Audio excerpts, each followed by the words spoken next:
আসসালামু আলাইকুম ওয়া রাহমাতুল্লাহি ওয়া বারাকাতুহু। আলহামদুলিল্লাহ ওয়াসসালাতু ওয়াসসালামু আলা রাসূলিল্লাহ ওয়া বা'দ।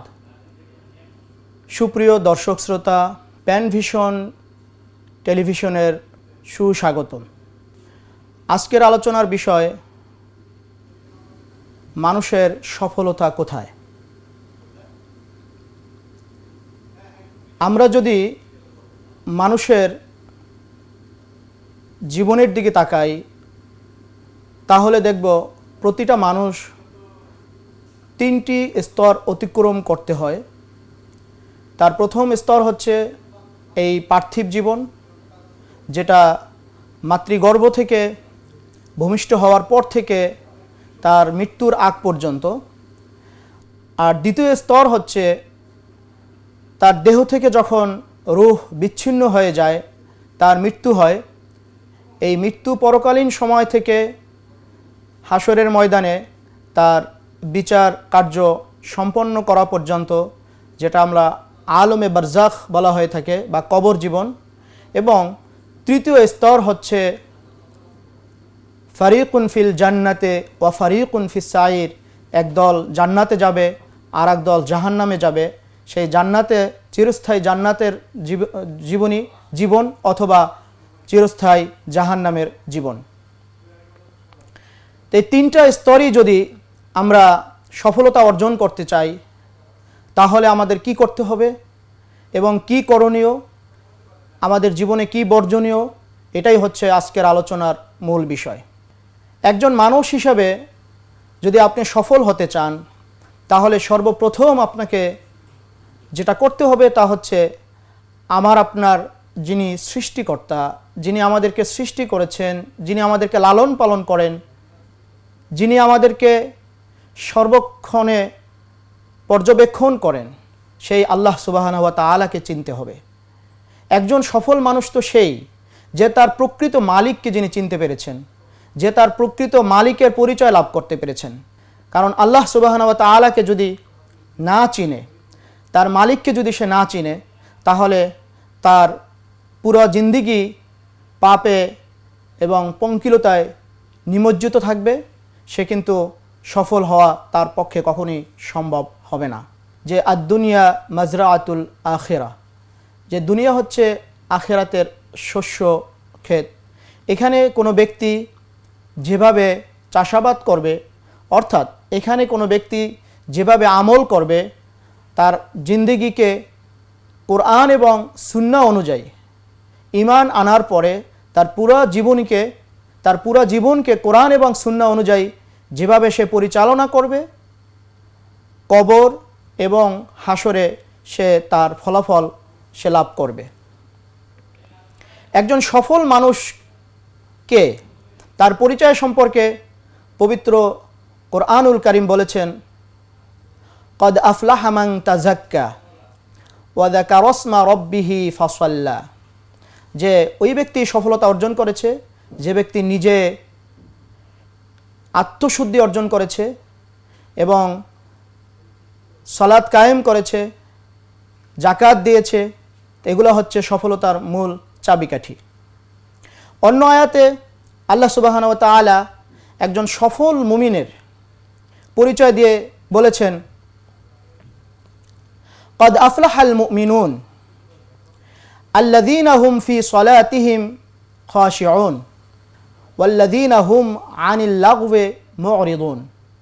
যে এই আয়াতে আল্লাহ সুবহানাহু ওয়া তাআলা একজন মুমিনের পরিচয় দিয়ে বলেছেন যে মুমিন সে সফল হয়েছে, যে ব্যক্তি সালাতে বিনয়ী ছিল, যে ব্যক্তি অনর্থক কার্যক্রম থেকে কাজকর্ম থেকে নিজেকে বিরত রেখেছে এবং যাকাত আদায় করেছে, নিজের লজ্জাস্থান সে হেফাজত করেছে, অনর্থকভাবে বা অশ্লীল কোনো কাজে সে জড়ায়নি, যেখানে হালাল সেখানেই সে হালাল পন্থায় নিজের যৌন চাহিদা পূরণ করেছে।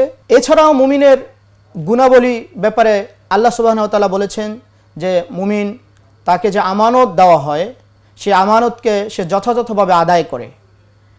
এই আমানত হচ্ছে দিন মানুষের কাছে একটি আমানত, অন্যান্য ধন সম্পদ যেমন আমানত, তার পরিবার, তার ছেলে সন্তান এগুলো যেমন আমানত, তদ্রূপ আল্লাহ সুবহানাহু ওয়া তাআলার প্রেরিত দিন যে পবিত্র কোরআন এবং সুন্নাহ, এটাও মানুষের কাছে আমানত।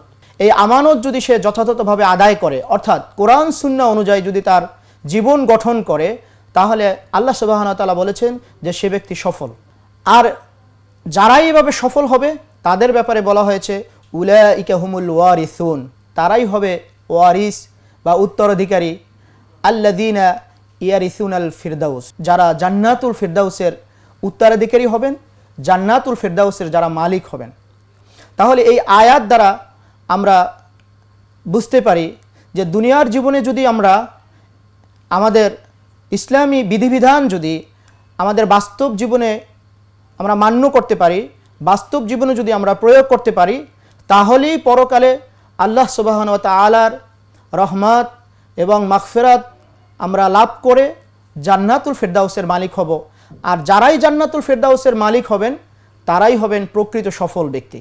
এখানে পার্থিব যে সফলতা আমরা দেখি, যে অনেক সময় আমরা ধন সম্পদের মালিক হই, অনেক সময় ক্ষমতার মালিক হই, আমরা অবশ্যই জানি এসব ধন সম্পদ, এইসব ক্ষমতা এগুলা ক্ষণিকের জন্য, হয়তোবা ক্ষণিকের জন্য সে সফল, পার্থিব অর্থে সে হয়তো সফল, কিন্তু প্রকৃত সফল তো ওই ব্যক্তি যে ব্যক্তি দুনিয়াতেও যেমন সফলতার সাথে তার জিন্দেগি যাপন করেছে, পরকালেও সে আল্লাহ সুবহানাহু ওয়া তাআলার যে অফুরন্ত নিয়ামত সে লাভ করে সে জান্নাতুল ফিরদাউসে চিরস্থায়ী সে হবে। প্রকৃত সফলতা তো এইটাই। আমরা যদি পার্থিব জীবনে সামান্য কষ্ট ক্লেশও করি, যে আল্লাহর দ্বীন প্রতিষ্ঠা করার জন্য, যে ইসলামকে আল্লাহর জমিনে প্রতিষ্ঠা করার জন্য যদি আমরা কষ্ট ক্লেশও করি, তাহলেও আমাদের সেই কষ্ট বা আমাদের সেই পরিশ্রম হয়তো সাময়িকের জন্য হবে, অল্প সময়ের জন্য হবে, কিন্তু যে ওয়ালিল্লাহি আকিবাতুল উমুর, যে উত্তম পরিণাম তো মুমিনদের জন্য। আল্লাহ সুবহানাহু ওয়া তাআলা এই আয়াতে বলেছেন আল্লাযীনা ইম্মাক্কান্নাহুম ফিল আরদে, যে জমিনে আল্লাহ তাআলা যাদেরকে প্রতিষ্ঠা করেছেন, ওয়া আকামুস সালাহ, এবং সালাত কায়েম করেছেন, ওয়া আতাউজ যাকা, এবং তারা যাকাত প্রদান করেছেন, ওয়া আমারু বিল মারুফ ওয়া নাহু আনিল মুনকার, যে তারা সৎ কাজের আদেশ করেছে এবং অসৎ কাজ থেকে মানুষকে বিরত রেখেছে। তো এই কাজগুলো যারা করবেন প্রকৃতপক্ষে সফলতা তাদের জন্য। যে পার্থিব জীবনে যদি এই কাজগুলো আমরা করতে পারি, সৎ কাজের আদেশ, অসৎ কাজের থেকে নিষেধ, দুনিয়াতে সালাত কায়েম, জাকাত প্রদান, এগুলো হচ্ছে অ্যাকচুয়ালি যে কিছু উদাহরণ, যে এখানে সালাত দ্বারা বোঝানো হয়েছে যে শুধু নামাজ নয়, নামাজের সাথে সাথে আমাদের শারীরিক যত প্রকার ইবাদত আছে।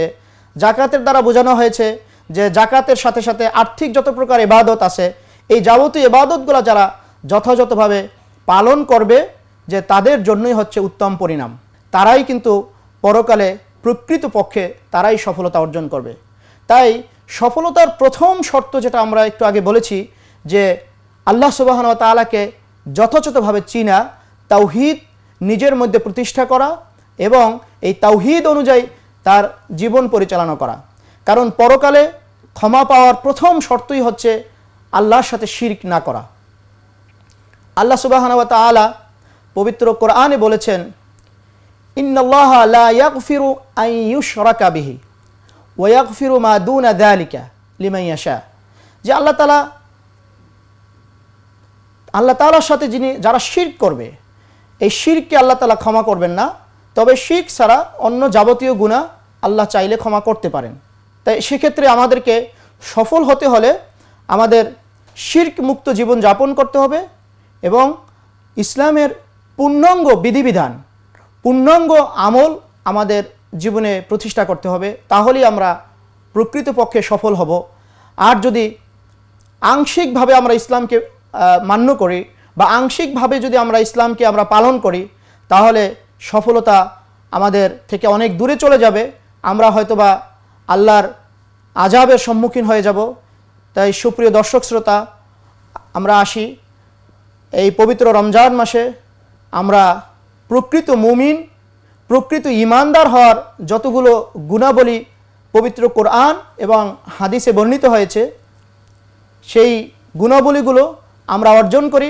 রাসূলুল্লাহ সাল্লাল্লাহু আলাইহি ওয়াসাল্লামের সিরাত আমরা অনুসরণ করি, কারণ আল্লাহ সুবহানাহু ওয়া তাআলা বলেছেন, লাকাদ কানা লাকুম ফি রাসূলিল্লাহি উসওয়াতুন হাসানাহ, যে রাসূলের জিন্দেগিতেই রয়েছে আমাদের জন্য উত্তম আদর্শ।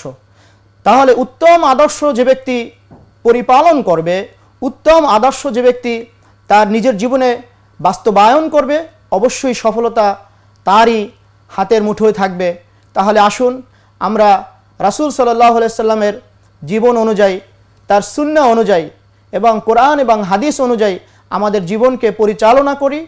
পার্থিব সফলতাও আমাদের অর্জিত হবে, সাথে সাথে পরকালীন চিরস্থায়ী সফলতা, আল্লাহ সুবহানাহু ওয়া তাআলার মাগফিরাত, আল্লাহ সুবহানাহু ওয়া তাআলার অফুরন্ত নিয়ামত, চিরস্থায়ী জান্নাত আমরা অর্জন করতে পারবো। আল্লাহ তাআলা আমাদেরকে প্রকৃত সফল মানুষের কাতারে আমাদের নাম লিপিবদ্ধ করুন এবং প্রকৃত সফলতা যেন আমরা অর্জন করতে পারি, সেই তৌফিক আল্লাহ সুবহানাহু ওয়া তাআলা আমাদেরকে দান করুক। আল্লাহ আমাদেরকে কবুল করুন। ওয়া আখির দাওয়ানা আনিল হামদুলিল্লাহি রাব্বিল আলামিন।